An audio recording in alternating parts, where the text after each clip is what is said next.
How's it going, you guys? So, this video is going to be about ammonia in the aquarium and how to deal with it accordingly. So please don't mind the dirty tank, low water level, not a tank update. But let's start off with ammonia and describing what ammonia is. Ammonia is nitrogen and hydrogen.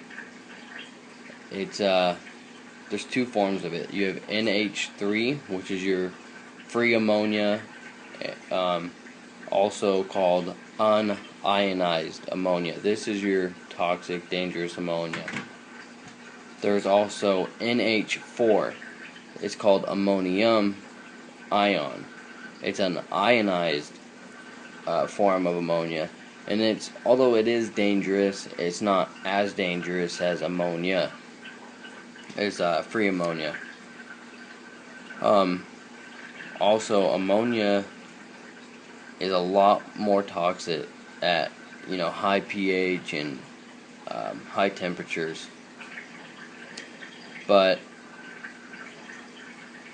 there's quite a few things you can do to get rid of or detoxify ammonia other than dropping the temperature and changing the pH, which would be worse in my opinion, but we'll get to that later.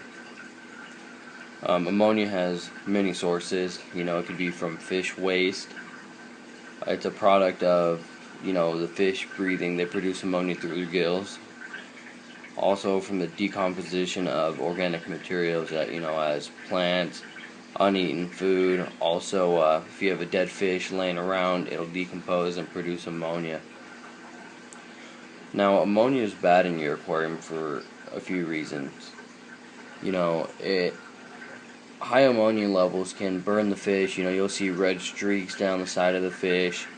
A lot of times you'll see a lot of sores. It could be a scab looking like real dark color. It can be pure flesh from them scraping against rocks. You will also see them bouncing off the rocks consistently and just scratching themselves. Also, ammonia will burn the fish's gills, and it's basically comparable to a lung or throat infection. When your throat or lung is sore and swollen, it makes it harder to breathe. And it also adds, just that much more stress to the fish, which will lower their immune system, making them more susceptible to diseases. Now, in an aquarium, you want your ammonia to be at 0. For me, anything, sometimes I get a reading of 0.25, but that could just be my test kit. But for safety, I always add products to detoxify that ammonia. If you don't test your water at least twice a month, which I recommend, there's a few signs that you can see of ammonia stress on your fish in the aquarium. You'll see them either at the top of the water, gasping for air. That could also be a sign of low oxygen in your tank, though. You'll see, as I described, marks and sores on the fish. They'll also not be moving, sitting at the bottom of the sand, not swimming, breathing heavy. Those are a few signs of ammonia in your aquarium. Now, to get rid of that ammonia in your aquarium, there's a few steps that need to be taken. First, I always recommend doing at least 75% water change. I'd even go up to saying at 80-90%. You want to get as much of that ammonia out. So you're going to do your water change, and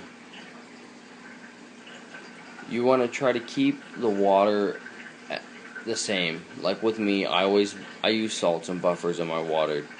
African cichlids need high range pH and hard water. So I always mix my water separate and add it in so it's always the same. If you're doing a water change and changing the parameters in your tank, drastically, and your fish are having to adapt to the new water as well, That's just extra stress on the fish on top of what happened to them from the ammonia, which in my opinion makes it 2-3 times worse.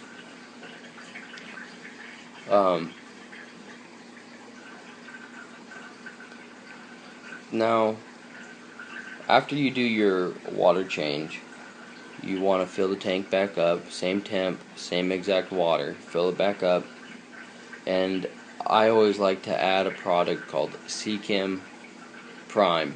You know, that's a dechlorinator, and it also reduces and detoxifies ammonia and nitrite, and makes it, you know, easy for the bacteria colonies to consume it and transfer it to nitrate. I also like to use Seachem Stability. It is a beneficial bacterial product that adds nitrifying bacteria to your aquarium, which will help reduce that ammonia that's present. If you're getting a lot of high ammonia regularly, there's going to be a few problems. You're either doing not enough maintenance on your tank as far as cleaning the waste and doing water changes, or you're having a problem with your filtration. You know, it could be that you don't have enough filtration, or that you're not cleaning your filters, or you're cleaning your filters improperly. Also, it can be a sign of overfeeding.